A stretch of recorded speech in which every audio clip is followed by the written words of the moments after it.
বন্ধুত্ব খারিজ করো না, তাহলে শাস্তিতে সমবেদনা ও সান্ত্বনা পাবে না।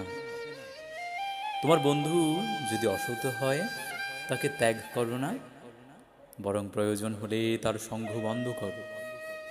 কিন্তু অন্তরে শ্রদ্ধা রেখে বিপদে আপদে কায়মনোবাক্যে সাহায্য করো, আর অনুতপ্ত হলে আলিঙ্গন করো। তোমার বন্ধু যদি কুপথে যায় আর তুমি যদি তাকে ফেরাতে চেষ্টা না করো বা ত্যাগ করো, তার শাস্তি তোমাকেও ত্যাগ করবে না। বন্ধুর কুৎসা রটিও না, কোনো প্রকারে অন্যের কাছে নিন্দা করো না, কিন্তু তাই বলে তার নিকট তার কোনো বন্ধের প্রশ্রয় দিও না।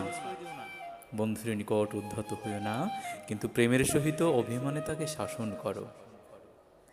বন্ধুর নিকট কিছু প্রত্যাশা রেখো না, কিন্তু যা পাও প্রেমের সহিত গ্রহণ করো। কিছু দিলে পাওয়ার আশা রেখো না, কিন্তু কিছু পেলে দেওয়ার চেষ্টা করো।